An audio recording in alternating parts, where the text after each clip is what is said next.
Shalom Ubracha, nous poursuivons avec la Mishnah He, la 5e Mishnah du 4e Perek.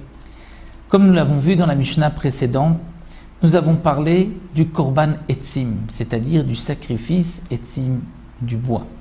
De quoi il s'agit? La Mishnah va nous l'expliquer. Zman Atse Kohanim Veha'am.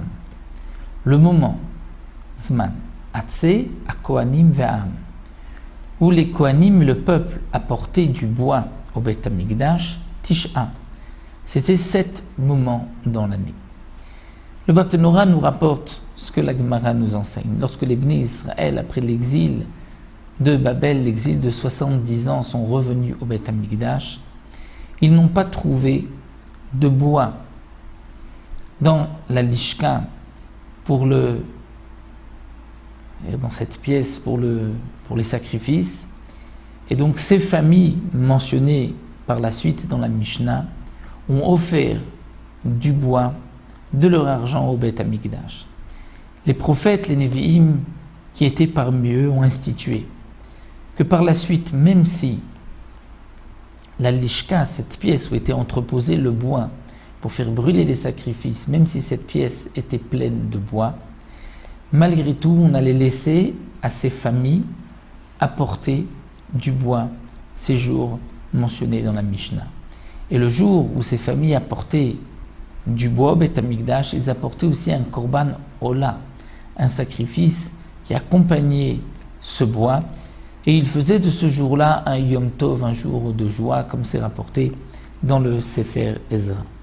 Donc ces 9 moments sont Be'echad ben Nissan, le premier du mois de Nissan, Bene Arach ben Yehuda. C'était la famille de Arach ben Yehuda. Comme le Mefarshim explique, c'était une famille particulière de la tribu de Yehuda. Be'esrim be'Tammuz, le 20 Tammuz, Bene David ben Yehuda. Les enfants de David ben Yehuda, c'était des descendants de David Amelech. Bechamisha be'Av, le 5 du mois de Av, Bene Farosh ben Yehuda. Là aussi, c'était une famille des descendants de David Amelech.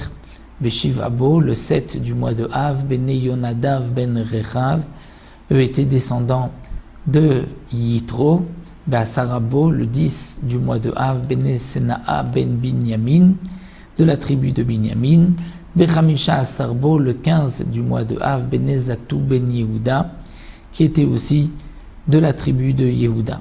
Veimaem, et avec cette famille, Bene Zatou ben Yehuda, apportait aussi Kohanim, des Kohanim, Lévihim, des Lévis, Vechol Mishata'a Beshifto, et tout celui qui s'était trompé, c'est-à-dire qui ne savait pas de quel chevet, de quelle tribu il venait, il pouvait apporter en même temps que Bene Zatou ben Yehuda. Ou Bene et aussi apporter ce jour-là avec Bene Zatou ben Yehuda, Bene Gonve Eli, Bene Kotz'e Ketziot. De quoi il s'agit? Qui était cette famille, Gonve Eli, Bene Kotz'e Ketziot? Le Barthénora nous rapporte une histoire que la Gemara nous enseigne. C'est lorsque les ennemis avaient décrété une interdiction aux Bnei Israël d'accomplir les mitzvot. Et il leur avait interdit d'apporter les prémices, les bikurim au Beth Amikdash.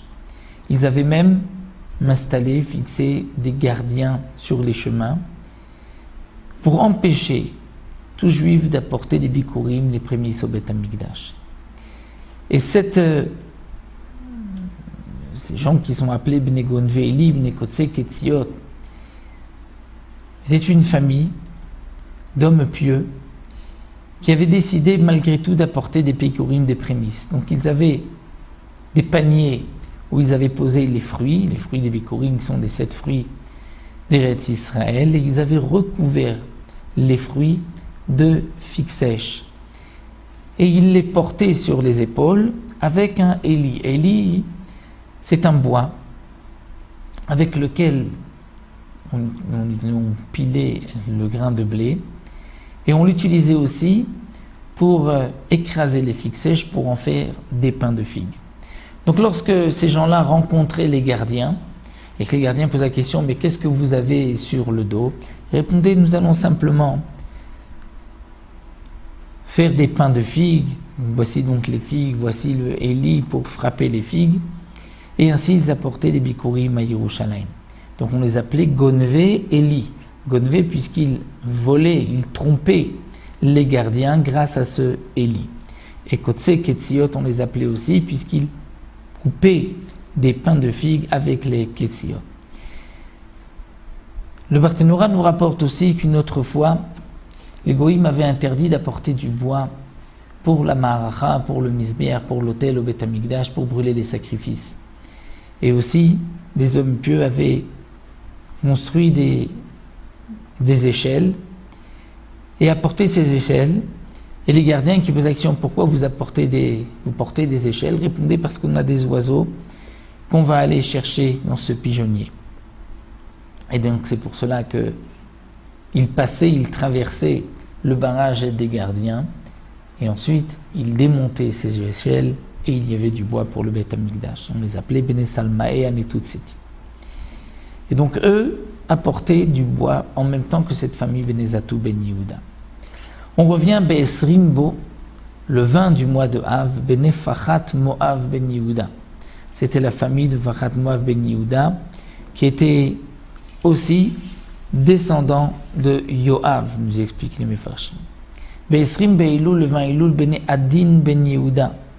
La famille de Adin Ben Yehuda, aussi descendant de la tribu de Yehuda. Bechad Betevet, et le premier du mois de Tevet, Shavu Bene Farosh Nia. C'était la famille de Farosh qui avait apporté le 15 Av, qui apportait une autre fois, puisqu'ils avaient terminé, ils ont aussi fait un tirage au sort qui allait apporter une dernière fois. Bechad Betevet, le premier Tevet, qui est à la fois Rosh Chodesh et aussi Chanukah, Lo Hayabo Ma'amad, il n'y avait pas de Ma'amad. Pourquoi? Shayabo Halel, étant donné que c'était Chanukah, donc on lisait le Halel complet. C'est vrai que c'est aussi Rosh Chodesh et que de toute manière on lit le Halel à Rosh Chodesh, mais c'est le Halel abrégé. Alors que à Chanukah c'est le Halel complet, c'est celui qui repousse le Ma'amad.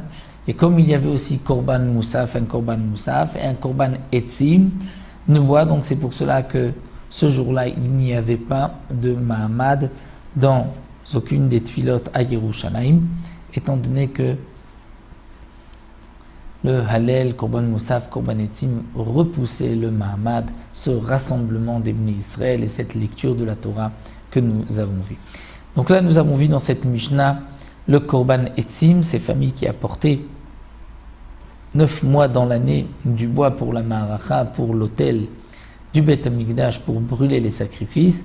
Et le jour où ils apportaient ce bois, ils amenaient aussi un sacrifice Ola, et c'était un jour de joie. On se retrouvera avec la Mishnah Vav.